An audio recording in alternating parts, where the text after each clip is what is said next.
we have lived with a paradigm that says that something like, if we have it from a book, it's true.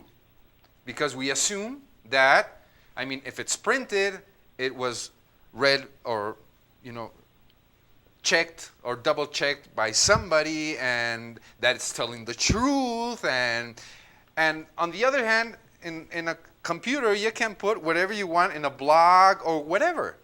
I mean, it seems, common sense says that in the end, it's much easier to cheat or to say something that is not true through convergence and through technology and through the internet than doing it by the traditional ways.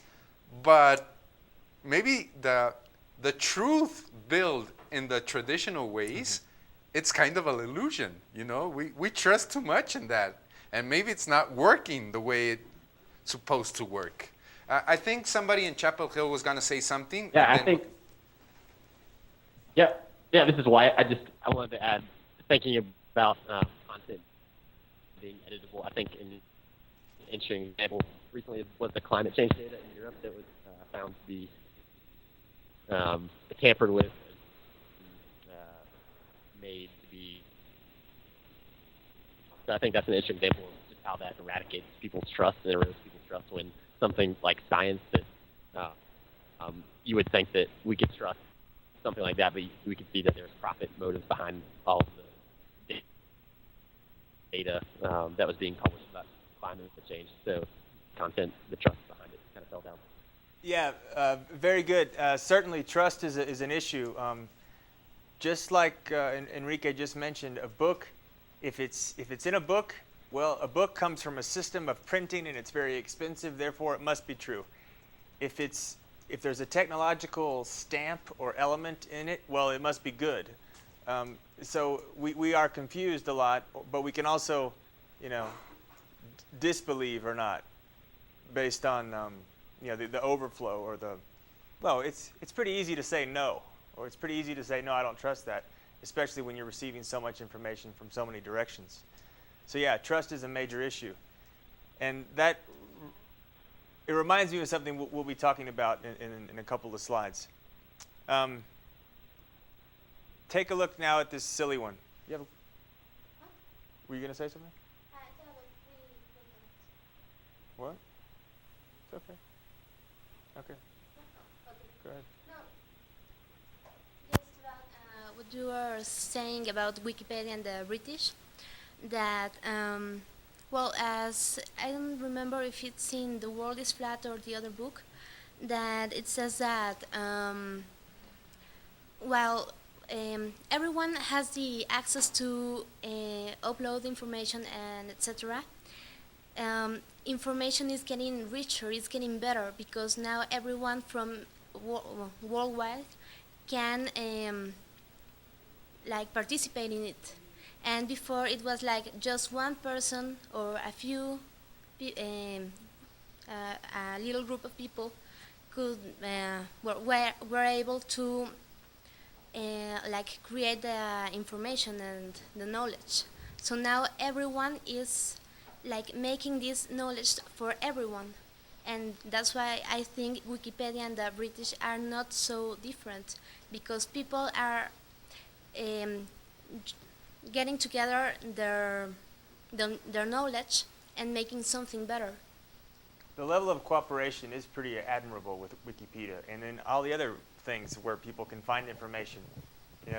You can, if you need an answer, you can get it, and you can find an answer that you can trust nowadays, whereas before you had to trust an authority, right?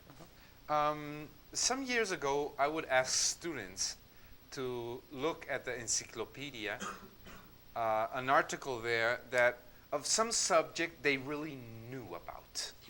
Something you have studied all your life, and I mean, you're positive about what that means and how it is used. And go to the encyclopedia and see what it says. And most of the cases, you won't feel comfortable with what it says. You have like this feeling that, or it's wrong, or at least it's not wrong, but it's not enough. It's like, well, yes, it's that, but it's not that. Right now, today, there's an opportunity for asking, these people that know these things that nobody else. And the Twitter is coming up a little bit like that. You want to ask somebody through the Twitter something about something very specific that you are, certain that they know, and you don't have to wait for the traditional media, to make an interview or whatever. You just can't get. There's a lot of politicians right now in Mexico. I'm sure in the United States it's happening. They have their Twitter account, and you can ask him almost anything, and they will answer, and they will answer very precise things, Why do I need Britannica for, if I have that?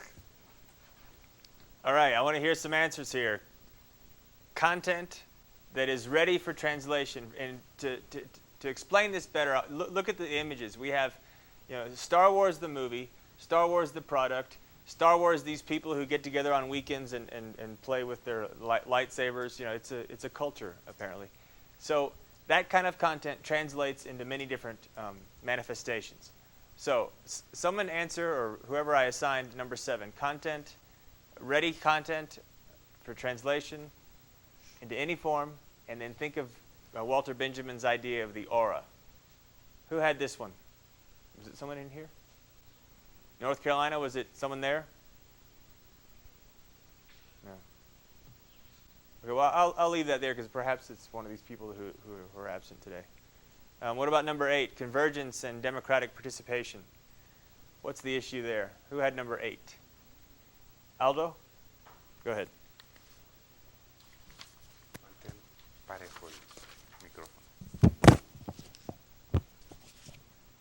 Well, as Enrique said, the last participation you have, we have that for example, Twitter is a very useful tool to communicate only between the people who has the access to internet. But well, this is an example of convergence that we have some medias that in the past were by separate. Now we have in one channel. So I think there could be some ways to develop the channels and to create the democratic participation between the people. But also there are negative points, like the sexting that you mentioned it at the beginning of the class. That is also an example of convergence, but used in a questionable form. It's questionable because it is not according to the old values. We have to change the values according to change the technology. I think we have to develop new values with the new technology. Yeah, very good, Aldo. I would agree that I think that in the future, our idea of truth is going to be affected by our ability to cut and paste, our ability to construct another truth, right? We're going to say, well, yeah, sure, why not? For instance, I always use this example. In the near future, Britney Spears and Madonna, we're going to think of them as the same person. Like, yeah, well, one or the other, they're interchangeable, right? Mm-hmm. They're just kind of melting together. Mm-hmm. So thank you, Aldo, very good. How about the next one, number 9?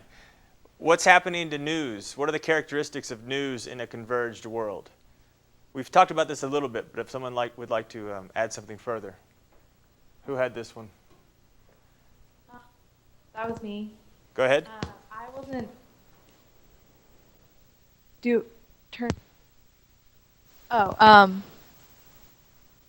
Well, I didn't really know what the context of this was, but I was thinking about convergence in news, and I was kind of thinking about the big news organizations and how they're kind of taking over the news of the rest of the world.